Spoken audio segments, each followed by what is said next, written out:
안녕하세요. 안녕하세요. 예, 온라인에 있는 친구들끼리도 인사를 나눠주시기 바랍니다. 자, 온라인에 나와 있는 친구들 안녕하세요. 반갑습니다. 오늘 말씀의 제목을 믿음을 얻는 비결이다 이렇게 정해보았습니다. 이 말씀을 중심으로 오늘 훈독할 말씀을 묵상해 보겠습니다. 여호와께서 가라사대 내가 애굽에 있는 내 백성의 고통을 정령히 보고 그들이 그 간역자로 인하여 부르짖음을 듣고 그 우고를 알고 내가 내려와서 그들을 애굽인의 손에서 건져내고 그들을 그 땅에서 인도하여 아름답고 광대한 땅 젖과 꿀이 흐르는 땅 곧 가나안 족속 헷 족속 아모리 족속 브리스 족속 히위 족속 여부스 족속의 지방에 이르려 하노라. 하나님이 제일 중요한 것은 뭔가 하면 인간을 믿지 못하시는 거예요. 모세라는 사람이 있었는데 이 모세라는 사람이 나이 40세가 됐을 때에 하나님께서 이스라엘 민족의 중심에 세우려고 하셨어요. 그런데 모세가 좀 경솔했던가 봐요.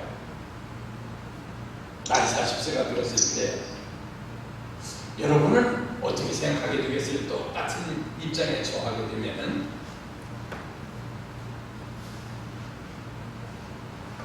갑자기 바로 궁중에 왕자로 있었던 사람이 자기가 이스라엘 민족의 지도자가 되겠다는 마음을 먹고 나와가지고 애굽 관원을 쳐주겠어요. 그런 일이 오늘 우리 앞에 이렇게 전개됐다면은 이스라엘 민족이 당신이 오늘부터 우리의 지도자요 하고 믿고 따를 수 있겠습니까? 저 사람 미쳤잖아. 그럴 거예요, 그죠? 저 궁중에서 우리는 빽빠지게 노예 생활을 하고 있을 때 호의호식하고 잘 먹고 잘 살던 사람이 어느 날 갑자기 나와가지고 자기 편인 애굽 관원을 쳐주겠다는 말이에요. 그렇다 해서 갑자기 그 사람을 갖다가 우리 지도자입니다 할 수 있겠어요? 오늘 정치판에도 마찬가지입니다. 어제까지 검찰총장이었었던 사람이 몇 번 대통령한테 좀 대들었다고 갑자기 나와가지고 나 대통령으로 찍어주시오 그러면은 사람들이 그 사람을 뭘 믿고 찍어주겠어요, 그죠?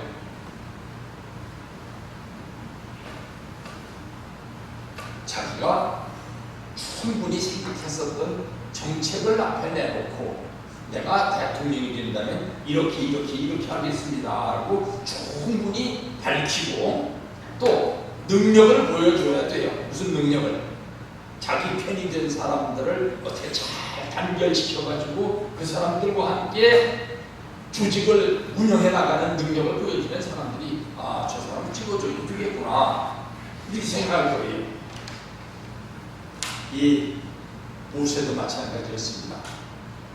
그래서 하나님께서 모세를 불신하셨던 것 같아요. 결국 모세는 광야로 쫓겨나가가지고 40년 동안 빼빠지게 고생을 했습니다. 부모 형제를 이별하고 나가서 하나님이 다시 모세를 부르시는데 어떤 때 부르시는가 하면 말입니다. 40년 동안 광야에 나가서 고생했을 때 비로소 부르셔요. 왜 40년 동안 고생을 해가지고 모세의 나이 80세가 됐을 때 다시 부르셨을까요? 모세를 믿을 수가 없기 때문이에요. 참 우리는 하나님이 우리에게 아가페적인 사랑을 주시는 분, 무조건 믿어주시고 무조건 사랑해 주시는 분으로 알고 있습니다만 무조건 사랑을 준다는 거 쉽지 않아요. 왜 쉽지 않습니까? 바꿔놓고 입장을 생각하려 보세요. 여러분이 부모입니다. 여러분의 자녀에게 무조건적인 사랑을 준다 해서 자녀가 그 무조건적인 사랑을 사랑으로 받아들입니까? 저도 자녀를 키워봤지만, 저도 목사지만 말입니다. 자녀를 키울 때에 나는 사랑이라고 자녀들에게 베풀었는데 자녀들이 그걸 사랑으로 받아들이지 않는 때가 많더라고요. 뭐라 그러니까, 왜 자꾸 내 개인 생활에 간섭하세요. 저 좀 가만히 내버려 두세요. 하나님도 마찬가지입니다. 인간에게 어떤 사랑을 베푸시는데 인간들이 하나님 저 좀 자유롭고 싶어요 할 때에는 하나님도 어쩌실 수 없단 말입니다. 그래서 지금 이 말씀을 볼 것 같으면 뭐라고 하시는가 하면, 하나님도 아직 인간 나이 80세가 된 모세하고 얘기하시면서도 모세를 믿지 못하시는 거예요. 그래서 살살 갈기면서 얘기하십니다. 뭐라고 하시는가 하면, 여호와께서 가라사대 내가 애굽에 있는 내 백성의 고통을 봤다. 그들이 그 간역자로 인하여 부르짖음을 듣고 그 우고를 알고 내가 내려와서 그들을 애굽인의 손에서 건져내고 그들을 그 땅에서 인도하여 아름답고 광대한 땅, 젖과 꿀이 흐르는 땅으로 이르려 하노라. 그러면서 거기 가면은 젖과 꿀이 흐르는 땅이라 해서 그냥 젖과 꿀이 흐르는 땅이 아니다. 어떤 땅이냐? 여부수 족속도 있고 브리스 족속도 있고 아모리 족속도 있고 히위 족속도 있고 이방인들이 우글우글거리는 곳이다. 거기 갈래 우시는 거예요. 왜? 거기 젖과 꿀이 흐르는 땅이라고 좋은 얘기만 했는데 모세가 또 이 이스라엘 민족을 이끌고 간다 말해서, 아니 하나님 여기 젖과 꿀이 흐르는 땅이라 했더니 이방인들이 득식을 하는 땅이네요. 나 이거 못하겠어요. 하면 어떻게 해요? 그래서 다 미리 얘기를 하시는 거예요. 이래도 해볼래. 그랬더니 아닌 게 아니라 모세가 금방 반발합니다. 하나님 내가 뭔데 나한테 그런 걸 하라 그러세요? 나 싫어요. 왜 싫으냐 물었더니, 내가 40년 전에도 이스라엘 민족의 지도자가 되려고 애굽 가문을 죽이고 그 앞에서 나를 따라가 했는데 이스라엘 민족이 나를 고발을 했어요. 그런 사람 앞에 가서 내가 어떡하라는 말이에요? 하나님 앞에 항의하는 겁니다. 이 식구님도 혹시 그러신 적 없습니까? 하나님 내가 지금 청성도 엄청 드렸고요. 내가 하나님 하라시는 거 지금까지 다 했는데요. 하나님 나한테 복 주셨어요? 나 이거 못하겠어요. 지금까지 끝 따라오면서 별별 고생을 다 했는데 나 떠나 또 헌신하라고요? 아이고 나 그거 못하겠어요. 여러분들 중에서도 그런 마음 가지고 계신 분 혹시 계십니까? 모세도 그런 얘기를 했어요. 40년 전에도 그거 했는데 그거 안 됐잖아요. 그랬더니 하나님께서 뭘 증거를 보여주셔야겠는데, 그 증거를 내 말을 따르고 내 뜻을 따르면은 틀림없이 너희들이 복을 받을 거라는 증거를 보여주셔야겠는데 증거가 뭐가 있어요? 그러면은 내가 증거를 보여주마. 내가 지금 예언을 하는데 너희들이 백성을 애굽에서 인도하여 낸 후에 너희가 이 산에 와서 하나님을 섬기리니 이것이 내가 너를 보낸 증거니라. 증거 제게 줄 게 없다는 겁니다. 하나님도 미래에 대한 증거를 어떻게 보여주겠어요? 그래서 하나님도 이 출애굽기 3장 7절 내지 12절에 보면은 안타까워서 어쩔 줄을 모르시는 거예요. 네. 모세라도 좀 절대 신앙을 가지고 절대 사랑, 절대 복종을 했으면 좋겠는데 모세도 지금 말을 안 듣는다는 말입니다. 모세가 말을 안 듣는 판에 이스라엘 민족은 말을 잘 듣겠어요? 그러니까 꼭 뭐같이 여러분이 말 뒤에 귀 안 듣는 아들 들여다놓고 오늘은 일요일이니까 교회 좀 가자고 애원할 때 같이 살살 잘 계시는 거예요. 초코파이도 주고 주스도 사주고 뭐도 해주고 너 오늘 나하고 같이 교회 갔다 오면은 어떤 좋은 너의 부탁을 들어줄 테니까 나하고 좀 같이 교회 좀 가자 하고 애원할 때처럼 이렇게 하나님께서 모세에게 지금 애원을 하시는 겁니다. 이렇게 해서 모세가 예 하고 따라 나왔다고 해가지고 하나님께서 그 모세를 믿으실 수가 있겠어요? 가다가 또 무슨 일이 일어날지 알 수가 없다는 겁니다. 그래서 하나님이 모세를 믿고 모세가 하나님을 절대적으로 믿을 수 있을 때까지의 기간, 그 믿음에 이르는 비결, 비결이라고 하면 우리는 뭘 생각합니까? 그 어떤 연속국에 왔더니 의사를 스승으로 생기면서 그 밑에서 나도 의사가 되겠다고 하는 사람들이 그 의사는 무슨 좀 아는 조상 때부터 내려오는 비결을 가지고 있어서 그 책만 보면 명의가 될 수 있는 책이 한 권 있는 줄 알아요. 밑에 있는 사람들은. 근데 그런 책이 어디 있어요, 그죠?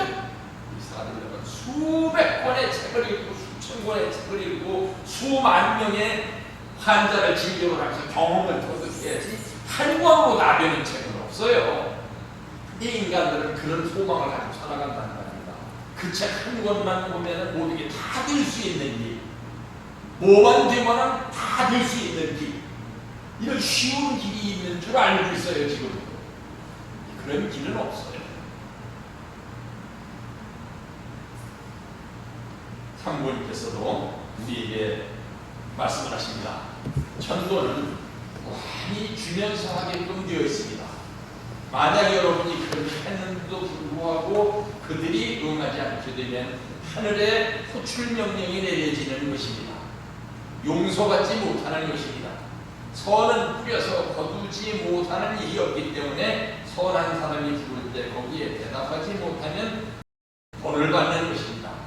선이 손길을 폈는데도 불구하고 그 결과가 안 나오면 그 동네와 이웃 마을까지 사탄의 손길에 말려들기 때문에 선한 인연을 가진 선조들은 그런 곳에 가서 전도하려고 하는 사람이 요구하는 기준에 합당한 대상자를 자기 후손 가운데 긁어 모아서라도 세우려고 하는 것입니다.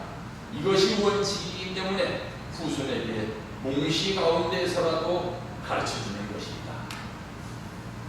며칠 전에 우리 교회가 아니고 진주교회가 아니고 우리 경남도에 있는 다른 어떤 교회의 권사님이 무슨 일이 있으면 우리 교회에 한번 오셨어요. 저녁에 와가지고 목사님 제가 말입니다. 지금까지 전도를 많이 해가지고 그분은 지금 이미 43가정 430가정 이미 다 지고 벌써 몇 년 전에 그런 거 다 걱정 없으신 분인데 거기에 대해서 자기 간증을 하는 거예요. 하는데 전도를 하려도 안 되고 도대체 너무너무 전도가 힘들어가지고 어느 날 와가지고 말입니다. 하나님 기도를 하다가 펑펑 울었대요. 하나님 도대체 왜 이렇게 전도가 안 되는 겁니까? 정말 안타깝고 너무 괴로워가지고 견딜 수가 없습니다. 그래서 막 펑펑 울다 보니까 무슨 생각이 들었는가 하면 한참 울다가 그런 생각이 들었대요. 하나님도 나를 전도하기 위해서 얼마나 고생하셨을까 하는 생각이 들었대요. 하나님이 나를 믿게 되시기까지 내가 지금 하나님을 믿을 수 있는 사람이 돼 있나 하는 생각이 들었대요. 펑펑 울다 보니까 갑자기 누구를 만나고 싶다는 생각이 들어서 갔더니 어제까지만 하더라도 그렇게 말씀을 전하고 해도 1년 넘게 2년 넘게 3년 넘게 전해도 눈도 끔찍 안 하던 사람이 그럼 내일 교회 가볼게요 그러더라는 거예요. 그래서 그 권사님이 내가 문제구나 하는 생각을 했대요. 하나님이 보시기에 내가 믿을 수 있는 사람이 되면은 전도가 잘 되는데 하나님이 보시기에 내가 아직도 믿을 수 있는 사람이 안 됐구나 하는 생각을 하시게요. 예를 들어서 말입니다. 여러분이 여러분한테 어떤 원수가 있다고 생각을 해보세요. 그 사람이 여러분을 죽이려고 지금 시발을 칼을 쏟아들고 살금살금 다가오는데 여러분은 지금 뭘 하고 있었느냐? 지금 성초를 앞에 켜놓고선 열심히 기도만 하고 있었습니다. 그러다가 어쩐지 등골이 서늘해지는 것 같아가지고서 가만히 눈을 뜨고 보니까 등 뒤에 불빛이 비치는데 누가 칼을 들고서 나를 지금 찌르려고 하고 있어요. 그럴 때에 내가 거기서 그 사람의 그 찌르려고 하는 유혹으로부터 벗어나는 길은 딱 하나밖에 없습니다. 어떤 길이 있을까요? 역지사지. 내가 그 사람 마음을 알아주는 것밖에 도리가 없어요. 내가 그 사람 마음을 철석같이 알아주면은 확률이 50% 정도는 될 거예요. 그것부터 면할 수 있는 길이. 근데 그 칼을 가지고 찌르려고 하는 상대방 앞에서 내가 소리를 지르니 그 사람이 안 찌르겠습니까? 또 앉으니 안 찌르겠습니까? 애원을 하니 안 찌르겠습니까? 그 사람한테 지금 절호의 기회입니다.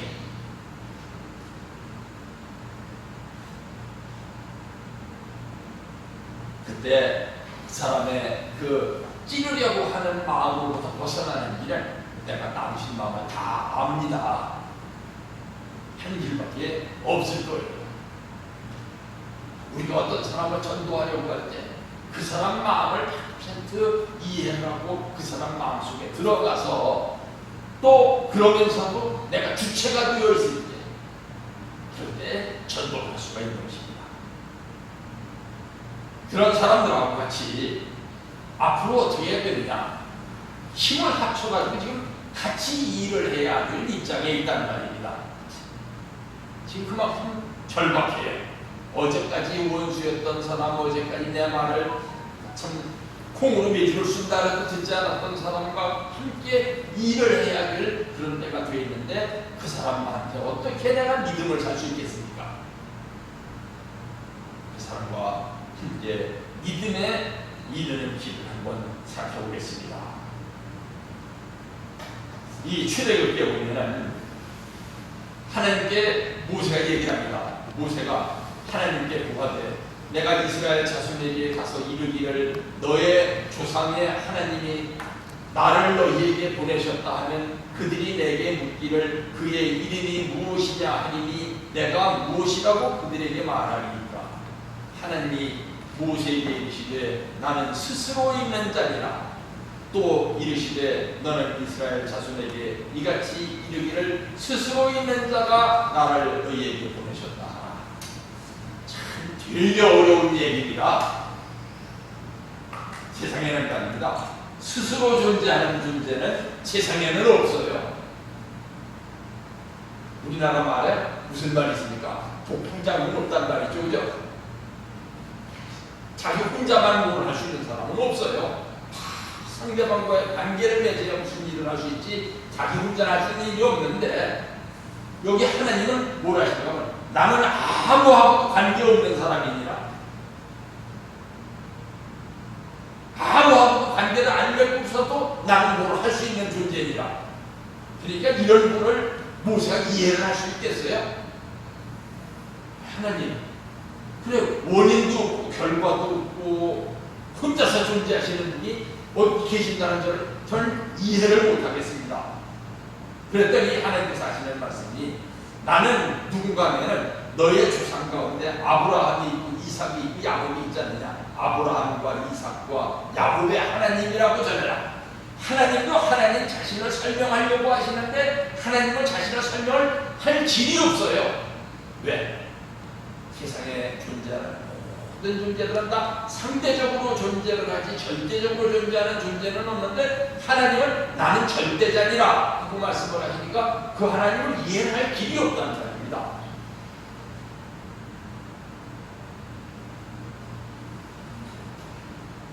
그래서 하나님이 내가 어떤 존재인가를 보여주시려고 하나님이 자기를 설명할 길이 없으니까 어떻게 하나님 자신을 설명하시는가 하면 여기 보이는 이 나무는 떨기나무라고 하는 나무예요.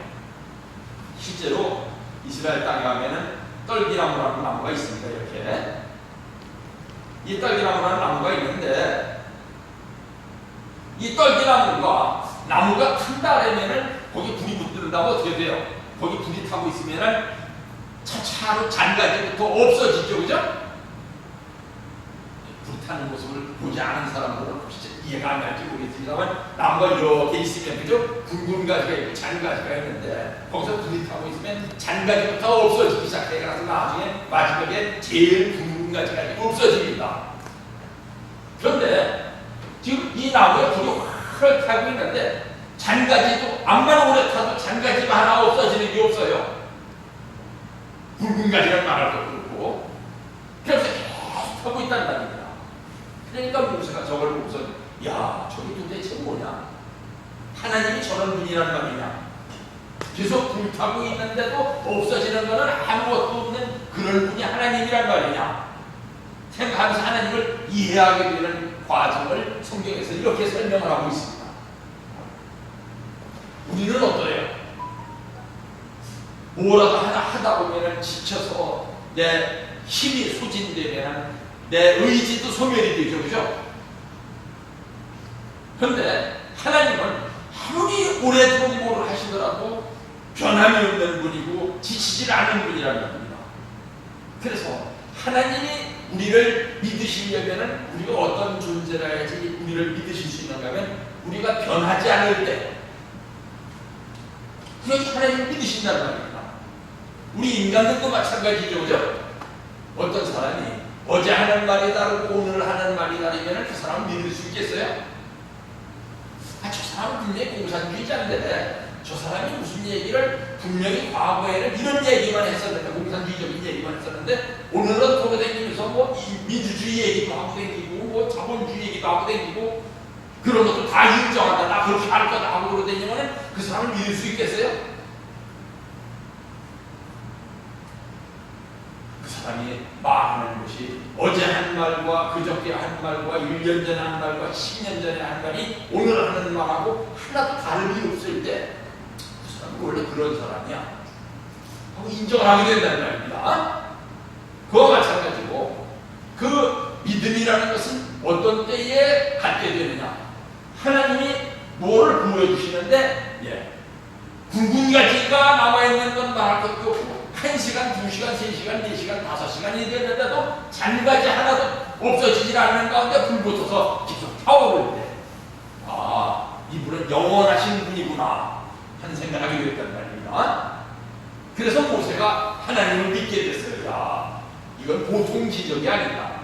어떻게 나무가 불에 타고 있는데 잔가지 하나도 몇 시간이 지났는데 하나도 없어지는 게 없구나.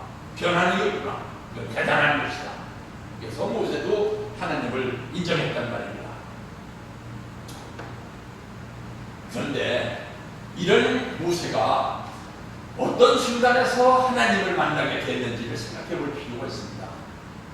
아까도 말씀을 드렸듯이 40년 동안을 광야에 쫓겨나와가지고 어제까지 참 목동을 하던 사람이 40년 동안 왕자로다가 있다가 쫓겨나와가지고 40년 동안 목동 생활을 하는 사람이 이제 막 후회할 때로 후회를 하고 완전히 모든 희망이라고는 다 절망 상태가 됐을 때 그럴 때 하나님이 나타나신다는 말입니다.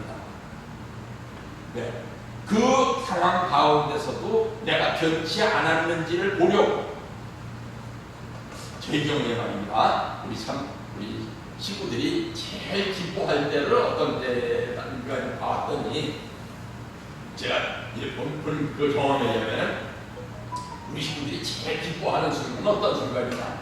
어젯밤에 꿈에 참부님을 봤다. 그때 제일 기뻐하더라고요. 어떤 집사님이 막 아침에, 점심에, 저녁 때까지도 막 그냥 얼굴이 싱글벙글하길래 왜 이렇게 좋아하냐고 물어봤더니 어젯밤에 꿈에 참부님을 봤다고요. 그런데 그런 사람들 가운데 만나서 이렇게 얘기를 해보면 말입니다. 믿음이 역사가 그렇게 길지 않은 사람들은 좋은 일이 있을 때에 참부님께서 꿈에 나타나셔요. 그런데 믿음의 역사가 이제 좀 길어지면은 그 사람에게 어떤 때 참모님께서 꿈에 나타나시는가 하면은 그 사람이 제일 어려울 때, 나는 정말 이제 아무 희망도 없고 나는 이제 아무것도 할 힘도 없고 나는 정말 어떻게 해야 될지 방향을 모르겠다고 낙심천만일 때, 그럴 때 참모님께서 나타나시더라고요. 그때 나타나시는 이유는 뭐냐? 내가 믿을 만한 사람인지를 보시려고. 그때 내가 참모님께서 아니면 하늘 부모님께서 보실 때 믿을 수 있는 사람이라고 인정을 받으면은 그 뒤에 이름이 탄탄대로가 되는 것입니다. 잘 틀려요. 근데 그렇게 하늘이 나를 믿을 수 있는 그 경지에 이르기까지가 참 쉽지 않은 과정이에요. 하늘이 지금 이스라엘에게 또 모세에게 이렇게 고난을 주셨다는 이유는 이스라엘에게도 그렇고 모세에게도 그렇고 분별해야 될 것이 있기 때문이에요. 분별해야 될 것이, 쪼개야 될 것이 있기 때문이에요. 왜 쪼개야 될 것이 있느냐? 이제 이스라엘 민족이 찾아가야 되는 가나안 땅이라고 하는 것은 하나님께서 밝히 얘기해 주셨듯이 가나안 칠족들이 지배하고 있는 땅입니다. 거기에 가면 그 가나안 칠족들이 순순히 그 땅을 내줄 사람들이 아니에요. 거기서 그 가나안 칠족들과 전쟁을 해서 그 땅을 뺏어야 되기 때문에 완전히 분별된 상태에서 일치 단결해가지고 이스라엘 민족이 가나안 땅으로 가야만 되는데, 이스라엘 민족이 가야 될 땅이 이방인들의 땅이 되어 있다는 말입니다. 지금 또 모세는 어떤 사람이냐? 암만 모세의 친어머니가 유모가 되어가지고 40년 동안 젖을 내리면서 키우면서 너는 히브리인의 자손이라고 얘기를 해줬지만 40년 동안 애굽인의 아들이었습니다. 모세에게 어머니가 둘이었어요. 어떻게? 자기를 낳아준 친어머니가 지금 와서 모세에게 유모가 되어가지고 모세를 키워줬고, 또 어머니하고 공개석상에서 얘기할 수 있는 사람은 바로의 아들이었어요. 애굽의 공주입니다. 어머니가 둘이다. 참 이거 세상에 생각하면 골치 아파요. 어머니가 둘인 경우에 얼마나 골치 아픈지가 성경에 보면 나와 있죠, 그죠? 어머니가 둘인 아들이 솔로몬 왕한테 와가지고서 내가 어떤 어머니를 따라가야 될지를 묻고 있습니다. 그러니까 솔로몬이 뭐라 합니까? 네가 너를 지금 둘로 쪼개주라고 할 때에 너를 포기하는 엄마가 진짜 엄마다. 가르쳐 주려고 그 솔로몬의 착한 얘기가 나오는 거지, 솔로몬이 이렇게 똑똑했다고 하는 얘기를 가르쳐 주려고 하는 얘기가 아니에요. 솔로몬이 똑똑했다는 얘기 가르쳐 줘서 뭐 하려고 해요? 우리가 그걸 보고 어떤 교훈을 얻어야 되는가를 가르쳐 주려고 하는 거죠. 인간을 둘로 쪼개려고 할 때에 사탄은 둘로 쪼개서라도 반쪽이라도 가져가겠다는 게 사탄이지만, 쪼개면 죽을 줄을 알기 때문에 양보하실 수밖에 없는 존재가 하나님이라고 얘기해 주시려고 그 얘기를 성경에서 읽은 것입니다. 근데 모세도 이렇게 애굽인의 아들이었어요. 그렇기 때문에 애굽인의 아들이었었던 과거를 청산하지 않으면 누가 믿어주지를 않느냐? 이스라엘 민족이 믿어주지를 않아요. 당신 지금까지 파라오의 공중에서 우리는 지금까지 노예 생활을 하고 있을 때 호의호식하던 사람이 나와서 나를 따르라고 하니까 내가 당신을 따라갈 것 같소? 하고 묻는다는 말입니다. 이럴 적에는 뭔가 나도 당신들과 같은 노예 출신이었소 하고 증거를 보여주지 않으면 그 민족이 그를 따라가지를 않아요. 그래서 반드시 지도자는 어떤 사람이어야 됩니다. 고난을 거치고 승리한 사람이라 해야 됩니다. 그죠?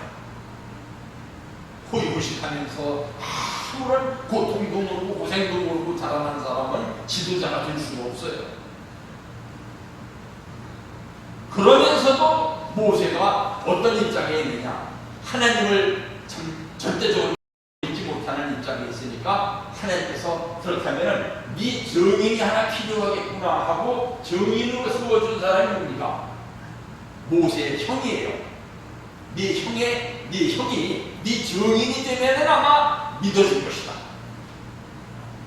제가 군에 있을 때 얘기입니다만은 이분들하고 합동훈련을 했습니다. 합동훈련을 하는데 같이 이제 상황실을 한미 합동 상황실을 운영을 하는데 이분들하고 같은 이 많은 방에서 앉아가지고 계속 전화가 되면서 뭐로 어떻게 해라 하면서 지시를 내리고 있었는데 미군 군인이 하나 저한테 하는 얘기가 비슷하니 자기 보증인이 좀 돼달라 이거예요. 저한테 왜 그래 그랬더니 내 친구들이 나하고 같이 놀아주려고 하질 않는다 이거예요. 미군들은 근무시간 끝나고 나면은 엄청 그 자유시간이 많아요. 그 훈련하면서도 작전하면서도 자기 근무시간 끝나고 나면 아니면 자유시간이에요. 한국군은 안 그렇습니다.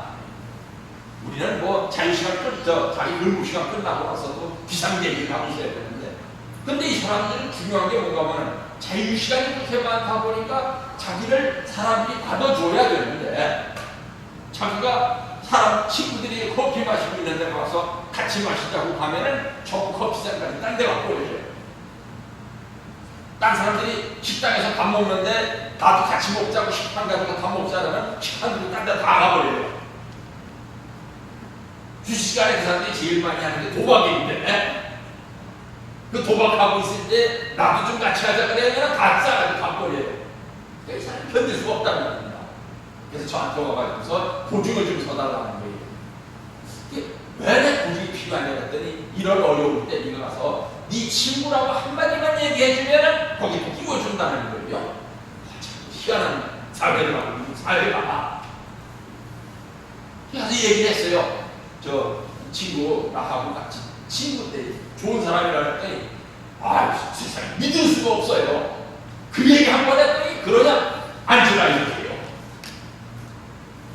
나중에 그 친구한테 물어봤습니다. 네가 또 네 친구들 사이에서 믿을 수 없는 존재로 떨어지면 그 뒤에는 어떻게 되냐 했더니 그 뒤에는 보증을 섰던 나까지도 이제 그 완전히 왕따당하는 거예요. 그 믿음의 사회라는 것이 그렇게 참 무섭더라고요. 아론의 증언이 있으면은 모세가 참 이 이스라엘 민족에게 가서 그 인정을 받을 수가 있는데 왜? 아론은 그때까지도 이스라엘 민족이 고난을 당하는데 같이 고난을 당했고 이스라엘 민족이 밥을 굶을 때는 같이 밥을 굶었고 이스라엘 민족이 참 매를 맞을 때는 같이 매를 맞았던 사람이거든요. 그 사람이 이스라엘 민족 앞에 가가지고서 얘는 내 동생이었었다. 얘는 하나님으로부터 계시를 받은 사람이 틀림없다. 그런 거는 혹시 이스라엘 민족이 받아줄 줄 모른다. 해서 하나님께서 아론을 그러면 증인으로 세워라 했다는 것입니다. 이스라엘 민족은 400년 동안 애굽에 와가지고 노예 생활을 하면서 완전히 자기가 이스라엘 민족이라고 하는 아이덴티티를 상실하고 그랬어요. 거기서 우상 숭배하는 법도 배웠고 거기서 못된 짓도 배웠고 거기서 도둑질도 배웠고 거기서 사기꾼 노릇도 했고 별걸 다 못된 짓을 다 배웠어요. 애굽에 와서. 그런 사람들한테 너는 그렇게 살아서는 안 되는 사람이라고 아무리 얘기해주면 뭐합니까? 식구들도 그렇더라고요. 제가 참 목회를 하면서 가업선 무슨 얘기를 했더니 어떤 유식한 사람이 저한테 하는 얘기가 세상에 이런 저게 있는데 목사님은 세상을 몰라도 너무 몰라요. 저는 세상 모르는 사람은 아닌데 저도 경험 많은 사람인데 저한테 하는 얘기가 세상을 몰라도 너무 몰라요. 근데 내가 세상에 대해서 뭘 모르는데 그랬더니 세상에 말입니다. 로마에 가면은 로마의 복을 따르는 말도 못 들었어요? 그런 거 천 번도 더 들었죠. 저도 그 영어로다 얘기하면 영어로 대비할 정도가 그 얘기는 아는데 저한테 하는 게 로마에 가면 로마의 복을 따르라고 목사님 말입니다. 너무 세상 모른다. 세상을 제가 모르는 게 아니라 그분이 신앙이 정통성이 어디에 있는지를 잘 모르시는 분이죠. 이스라엘 민족이 그렇게 되어 있었어요. 그때 그 이스라엘 민족에 가서 너는 하나님이 택하신 민족이라고 하나님의 후손이라고 가르쳐 줘가지고 우상도 숭배해서는 안 되고 도둑질도 해서는 안 되고 거짓말도 해서는 안 되고 사기도 치면 안 되고 뭐도 하면 안 되고 뭐도 하면 안 되고 너의 정통 것은 여기에 있다고 가르쳐 주는 것이 뭐냐? 그 십계명이죠, 그죠? 근데 그 십계명이 나중에 모세가 죽고 이스라엘 민족이 가나안 땅에 들어가서 나라를 세우고 살고 예수님이 오실 때까지도 이스라엘 민족이 그 애굽 땅에서 배운 나쁜 짓을 다 분별을 하지를 못하고 계속 이스라엘 민족이라는 정통성을 알지를 못하고 그냥 세상과 협조해서 사는 게 현명한 짓이라고 생각을 하면서 이스라엘 민족을 살았단 말입니다. 참 문제죠. 또 모세 때가 돼서는 생전 듣도 보도 못했던 일들을 이 이스라엘 민족이 해야 돼요. 왜? 그때까지는 종족이었었는데 이제부터는 민족이 되어야 되거든요. 쉽지 않습니다.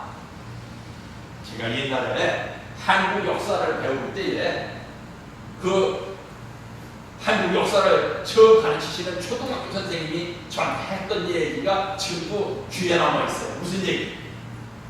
삼국시대였었는데 신라라는 나라가 어떻게 같은 민족인 고구려 나라를 당나라하고 연합군을 편성해가지고서 갖다 멸망시킬 수 있었느냐?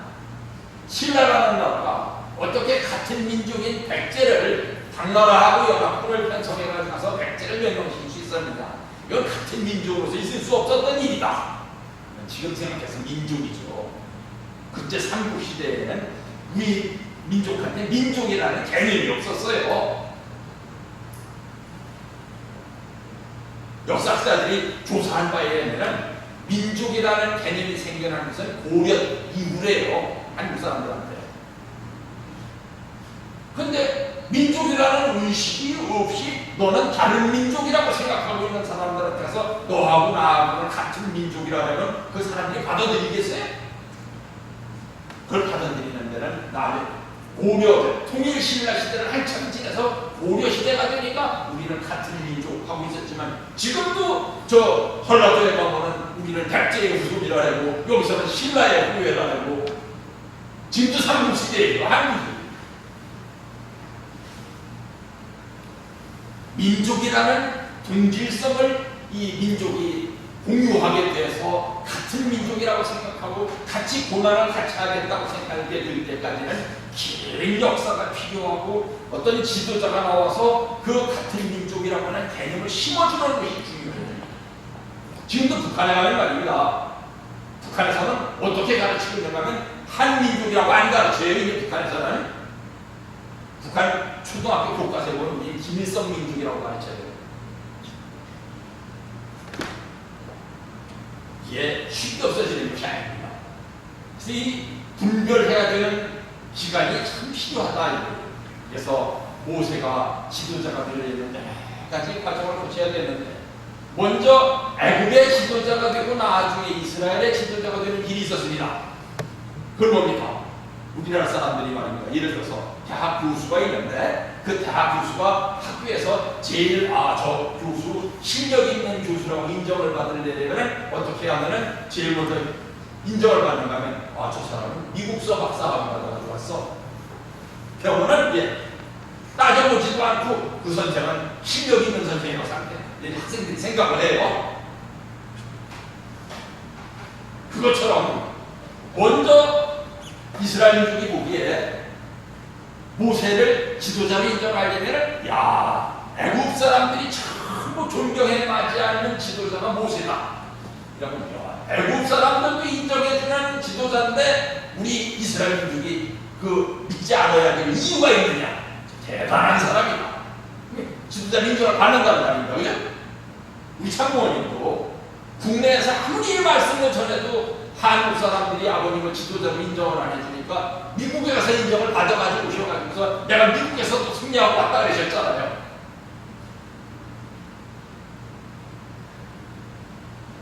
두 번째 방법은 이스라엘 민족의 밑바닥에서부터 성장해서 지도자가 되는 길. 이게 제일 쉬운 길이면서 제일 어려운 길이죠. 그죠? 고난받는 이스라엘 민족과 같은 입장에 떨어져가지고 노예 생활에서부터 같이 밑바닥에서 올라왔다. 그러면 누구든지 인정을 안 해줄 수 없을 것입니다. 세 번째는 하나님의 힘을 빌려서 지도자가 되는 길. 북한에 가봤더니 김일성이 뭐라고 얘기를 하느냐. 나는 솔방울로다가 대포화를 만들었고 다랑님으로다가 배를 만들어갖고서 내 물을 건너갖고 모래알로다가 좁쌀을 만들었고 이게 도대체 이런 거짓말이 있을 수가 있나 싶어가지고서 1994년에 판문점에서 그 북한 기자들을 만나가지고 물었습니다. 너 정말 김일성 수령이 모래알로다가 좁쌀을 만들고 솔방울로다가 대포화를 만들었었다고 믿느냐? 그랬더니 그걸 못하게 하니까 그 정도로 훌륭하다는 뜻이지 정말 솔방울로 대포화를 어떻게 만드느냐 이거예요. 그런데 이런 신화가 있으면 이렇게 과거에 일본 사람들하고 싸울 때에 정말 물에서 물을 창조해가면서 싸웠었다는 이런 신화가 있으면 그 신화를 중심 삼고 그 지도자를 중심으로 단결을 하게 된다 이거예요. 그래서 하나님이 이 사람을 이 민족의 지도자로 세우셨다. 그럼 믿는다 이겁니다. 그래서 옛날에 우리나라에 어떤 지도자가 나오려면은 그 신화가 되는 민족이죠. 어떤 사람은 뭐 알에서 태어났다는 분, 어떤 사람은 뭐 저 바위 틈에서 태어났다는 분, 어떤 사람은 뭐 곰이 아기를 낳아가지고 태어났다는 분, 뭐 이렇게 신화가 있다는 겁니다. 그래서 아마 어쩌면 모세도 나서 그 이스라엘 민족한테 자기가 어떤 사람이라고 전할 때에 그렇게 전했을지도 몰라요. 내가 호렙산에서 나무에 불이 확 타오르고 있길래 가보니까 잠이 가지 않아도 없어지지 않는 가운데 그 불이 몇 시간 동안 타고 있더라. 그 불을 타고 있는 걸 보고 큰 신기해서 내가 봤더니 하나님께서 나더러 신을 벗으라고 하셔서 신을 벗었고 너희 민족을 구원해내라고 해서 나 싫다고 했는데도 임명을 해주셔서 내가 할 수 없이 여기 왔다 하고 얘기한 것이 성경에 써있는지도 모릅니다. 그런데 기적은 어떤 기적이 일어날 때는 기적은 사탄도 잘 만들어내요. 그죠? 하나님만 기적 잘 만들어내는 게 아닙니다. 사탄도 잘 만들어내요. 공산주의과에 보세요. 공산주의과에서도 기적을 잘 만들어냅니다.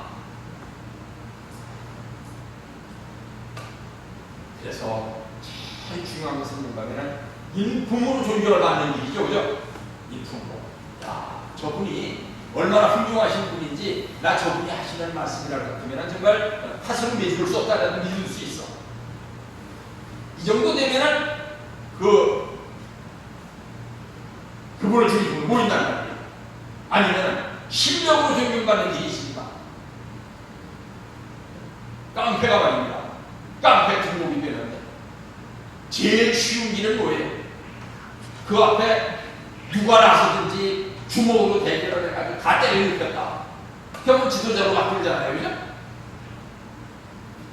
그 다음에는 만물의 힘을 빌어서 저 사람이 어떤 사람이야? 저 양반 가지고 있는 재산이 수백억이야. 저 사람 가지고 있는 저 재산이 수백조야. 그러면은 따져보지도 않고 야 대단한 사람이네. 왜잖아요. 그죠?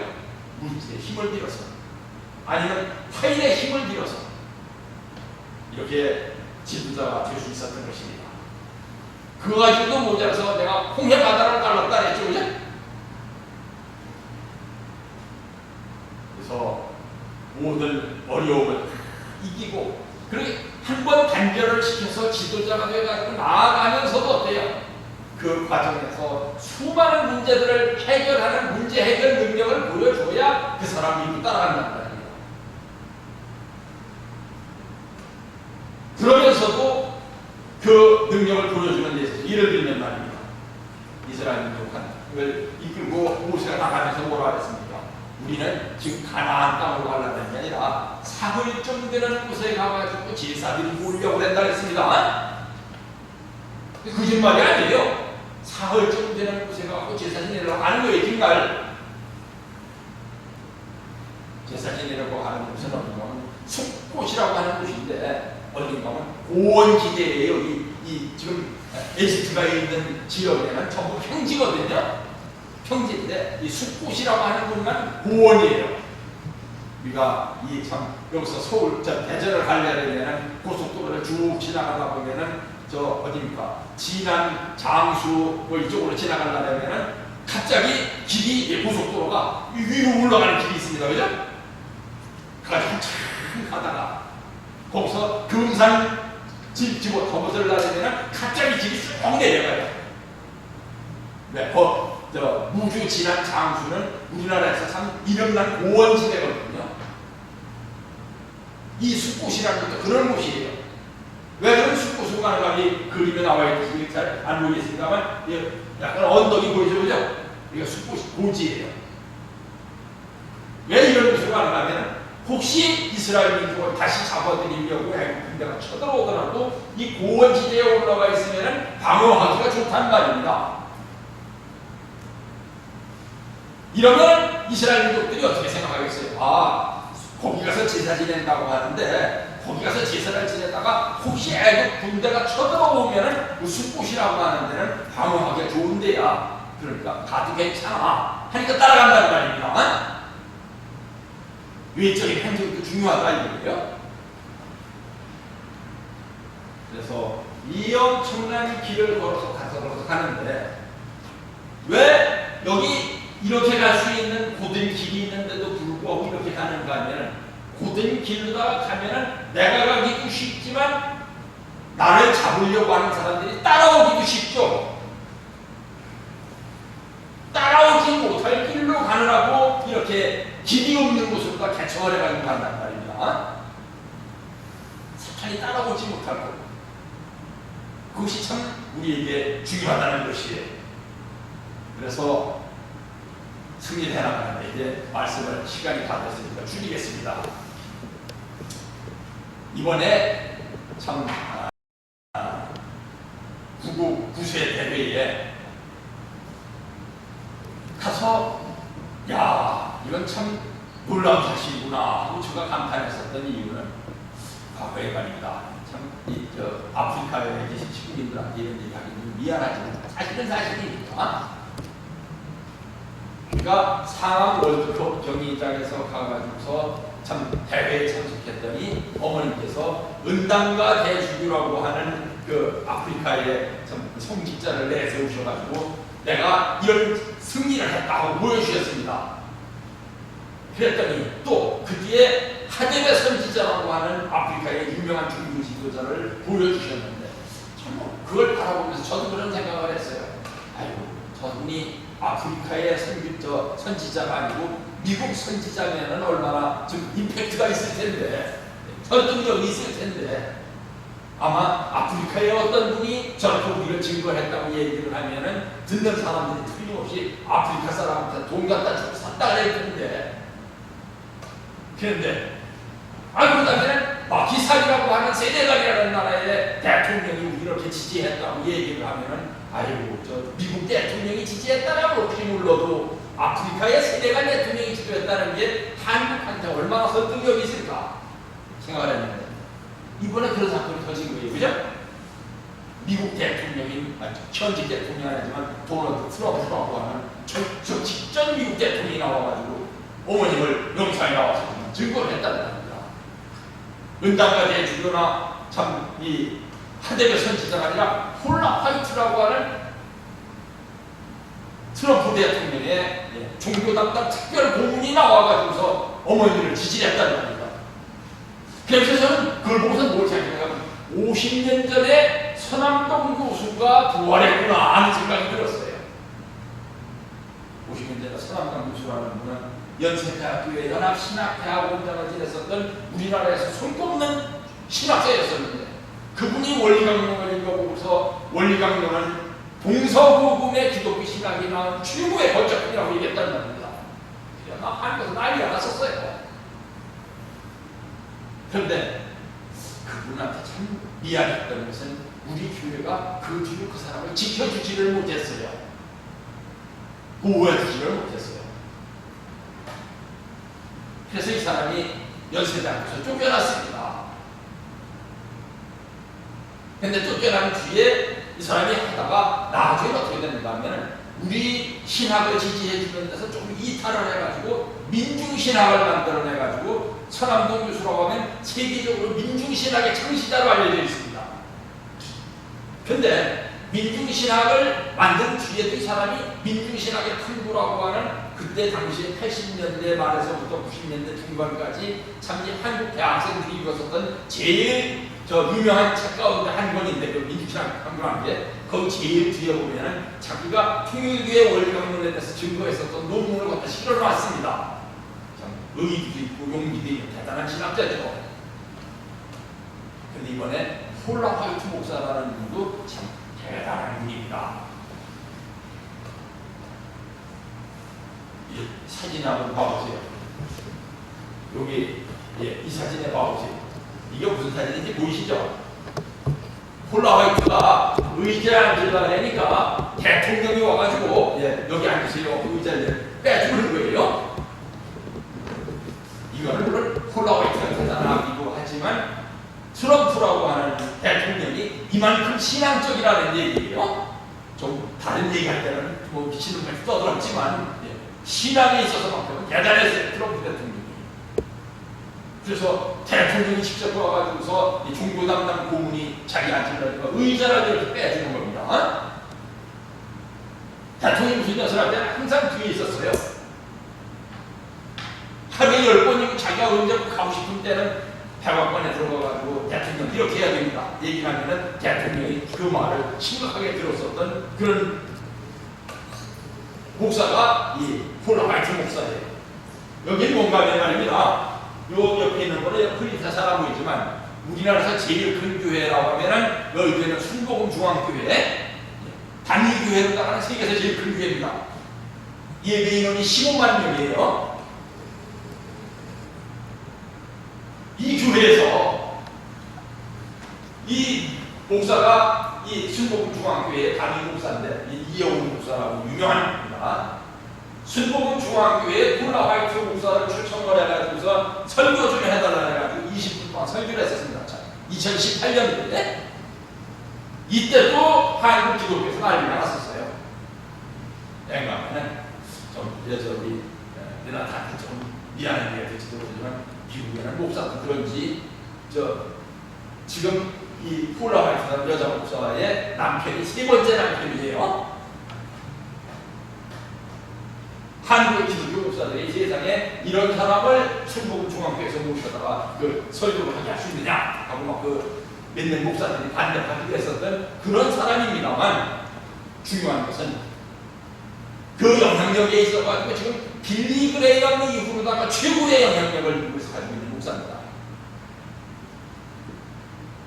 폴라 화이트 목사가 이 텔레비에 나와가지고 설교를 하는 날은 수백만 명이 그 텔레비를 시청한다고 이런 분이 나와가지고서 이번에 어떻게 했는가 하면은 아까 동영상에서 보셨지만 옛날에 선남용 목사도 안 했던 일을 했어요. 뭘? 어머니 앞에 가가지고 엄청나게 경배를 드리면서 꽃다발을 등경했단 말입니다. 며칠 전에 제가 이런 그 사진을 갖다가 좀 이제 예배 시간에 공개하고 싶구나 얘기해야 되는 거 아니냐 했더니 그저 우리 박영배 총장님이 협회에서 제발 그런 것 좀 하지 말아달라고 막 신신당부를 한다고 그런 것 좀 하지 말아달라는데 하지 말아라고 강구하면 왜 지금 인터넷에 다 떠 있어요. 이만큼이나 인터넷에 떠 있다는 얘기는 기성교에서도 이것 때문에 지금 내적으로만 난리가 났다 이거예요.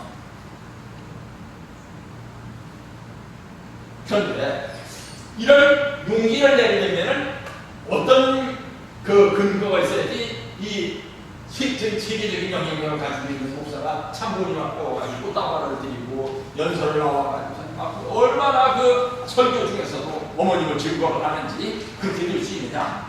어머님에 대한 믿음도 있어야 되고 어머님도 이 사람에 대한 믿음이 있어야 된다는 겁니다. 믿음이라는 것 참 중요한 거예요. 어떤 사람이 뭘 하고자 할 때 괜히 그 사람한테 좀 이렇게 기분이 나쁜 거는 믿음이 아니라니까 그렇죠. 그죠? 그 사람이 하는 일에 대해서 믿음을 가질 수만 있다면 그 사람이 무슨 일을 하더라도 나는 그 사람을 보면서 기뻐할 수 있다는 말입니다. 성경에 나오는 것이 하나님이 인간을 창조하시고 하나님께서 만물을 창조하시고 잘 내리셨던 그 첫 번째 반응이 뭐냐? 보시기에 선했다. 보시기에 선한 존재가 바뀔 수 있어야 된다는 것이죠. 어떤 분은 이런 얘기를 하면, 야, 아버님 때 못했던 일을 했구나. 그렇지는 않아요. 아버님 때도. 더군다나 아버님께서 헬버리 옥중에 계실 때 이분은 갑자기 이렇게 나와가지고 잘 모를 수 있습니다만 제2파웰 목사라고 하는 미국에서 제일 유명했었던 목사 중에 한 사람입니다. 아버님 옥중에 계실 때 증거했었던 지성교 목사입니다. 미국의 3대 목사 중에 한 분이라고 했었던 사람이에요. 빌리 그레이엄하고 이 제이 파웰하고 또 한 분 저기 와서 세 분을 3대 목사를 하셨던 분입니다. 이런 일이 있었지만 그 시대에는 왜 우리가 그 사람들을 이 세계적인 기반에 따라 소개를 하지를 못했었느냐? 믿음이 아직 부족했었다 이거죠. 이제 말씀을 마무리 지으려고 합니다. 여호와께서 가라사대 내가 애굽에 있는 내 백성의 고통을 정령히 보고 그들이 그 반역자로 인하여 부르짖음을 듣고 그 우고를 알고 내가 내려와서 그들을 애굽인의 손에서 건져내고 그들을 그 땅에서 인도하여 아름답고 광대한 땅 젖과 꿀이 흐르는 땅 곧 가나안 족속, 헷 족속, 아모리 족속, 브리스 족속, 시위 족속, 여부스 족속의 지방에 이르게 하노라. 그랬더니 모세가 하나님께 고하되 내가 누구간데 바로에게 가며 이스라엘 자손을 애굽에서 인도하여 내리니까 했더니 하나님도 보여주실 수 있는 증거는 뭐밖에 없었느냐. 하나님이 가라사대 내가 정녕 너와 함께 있으리라.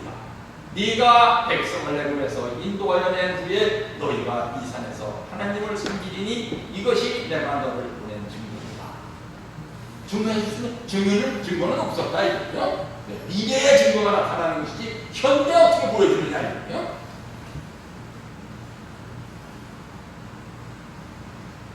이제 말씀을 마무리 지으면서 해야 될 말씀이 뭐가 있느냐.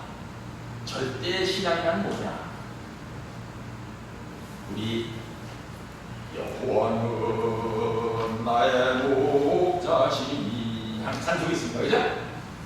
네, 이거를 자꾸 여러분한테 들려드리는 거예요. 절대 신앙이 뭔지를 가르쳐드리는 거예요.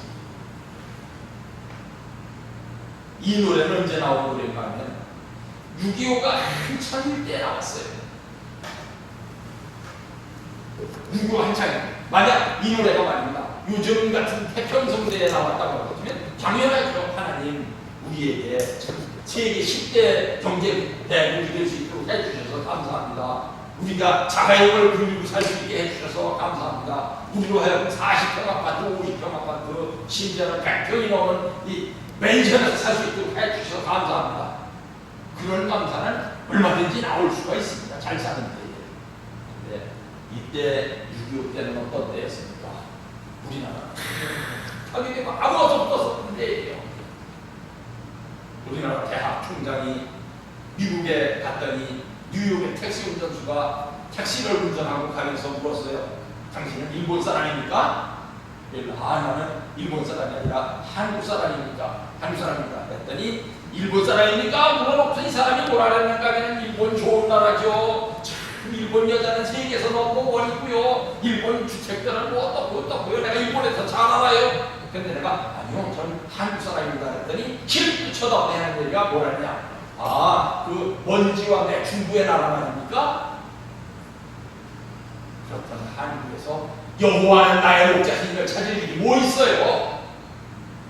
이 정도 되면 알고 하나님 나 하나님 계신지 안 계신지 잘 모르겠습니다라고 얘기해야죠. 그런데 이 고난받는 대한민국에서 해군 교회에서 멀지 않은 진해의 해군 교회에서 해군들은 어떤 사람들이에요? 죽으면 뼈도 못 찾는 사람들이에요. 그죠? 바다에 가라앉아 버리는 사람들이에요. 그 해군 교회에서 나운영이라고 하는 우리나라를 대표하는 목사적 음악가한테 그 교회에 해군 교회의 목사가 부탁을 했어요. 이 시대에 우리 민족의 아픔을 위로해 줄 찬송가 하나 작곡해 줄 수 없습니까? 그랬더니 예 그러죠 하고 그 얘기를 하는 순간에 휠이 왔대요. 그래가지고 막 신들린 듯이 오선지에다가 그려나갔어요. 반주까지 다 합쳐가지고 30분 만에 끝냈대요. 끝낸 뒤에 자기도 도대체 내가 작곡한 게 맞나 하고 생각을 했고요. 30분 안에 어떻게 그 노래를 하나 작곡을 해요. 반주까지 집어넣어가지고 그 노래를 어떤 참 그 성악가한테 느꼈더니 그 성악가가 그 노래를 해군 교회에서 불렀는데 알투린 유경순이라고 하는 성악가가 있었대요. 불렀더니 그 교회에 모였던 사람들이 다 눈물을 흘렸답니다. 아, 그렇다. 우리가 지금 잿더미 위에 앉아있지만 하나님이 우리의 목자시니까 우리는 다시 일어설 수 있을 것이다 하면서 눈물 흘렸다는 것입니다.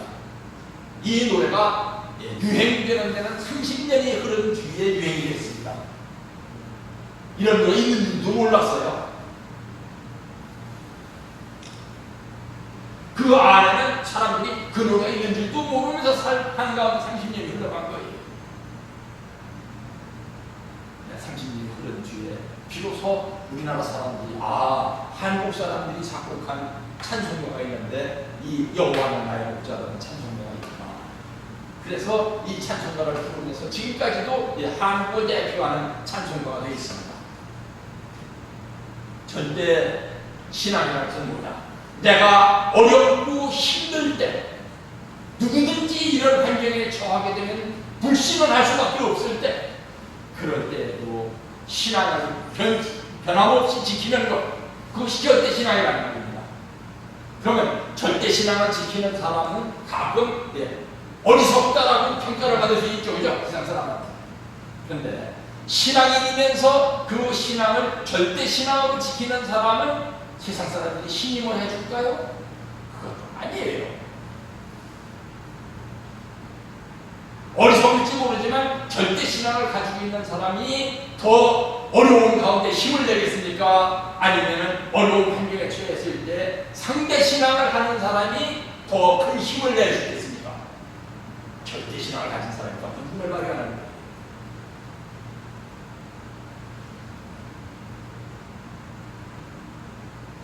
모세가 자기가 아까 말씀드렸죠. 제일 밑바닥에서부터 거울로 가야지 그 사람을 믿을 수 있다. 어느 날 갑자기 검찰총장하고 사람이 내가 대통령에게 나오면 그게 믿기 힘들단 말입니다.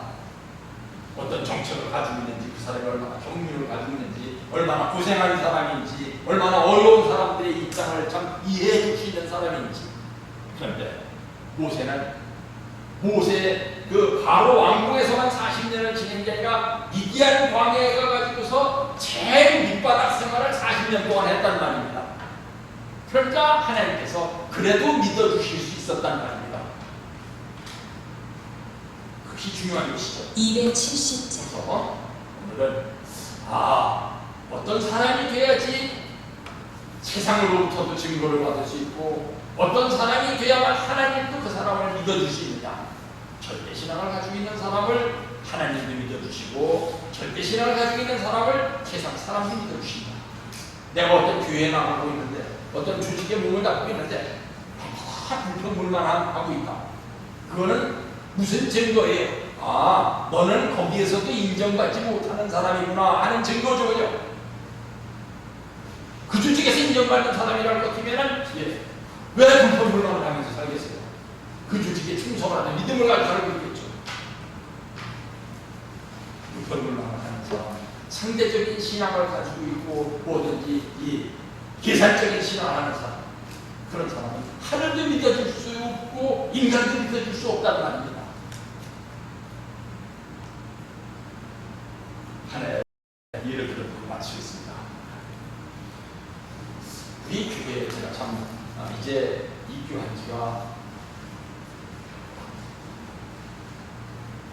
50년이 좀 넘었는데요. 한 가지 통일교회에 19일 때나 공직자가 돼서나 한 가지 불평불만이 있다면 너무 상대 신앙을 한다는 것이에요. 오늘 뭐 때문에 교회에 못 나오겠다고, 오늘 뭐 때문에 뭐 못하겠다고, 오늘 뭐 때문에 뭐 못하겠다고. 기성교회는 그런 거 없어요. 적어도 일요일 날은 말입니다. 생명을 걸고 교회 가요. 이게 원래 유대교에서부터 내려오는 전통입니다. 이런 상대 신앙을 하는 사람은 세상을 살아가는 데는 자신이 있느냐? 아니에요. 절대 신앙을 하는 사람은 세상을 살아가는데도 자신감을 가지고 살아요. 근데 절대 신앙을 하지 못하고 상대 신앙을 하는 사람은 세상을 살면서도 자신 없이 살아요.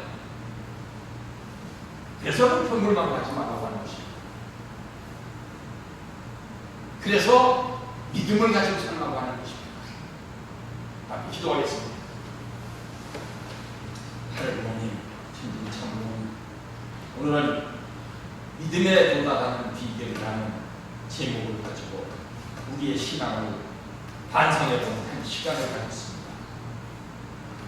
절대 신앙에 도달하는 경로와 하늘이 우리를 절대적으로 신임하실 수 있는 경지에 도달하는 경로를 늘 묵상하면서 살아갈 수 있는 진주의 식들이 되어질 수 있도록 인도하여 주옵소서. 이 모든 말씀을 축복 중심과 전체성으로 보고 드려 싸움이나이다.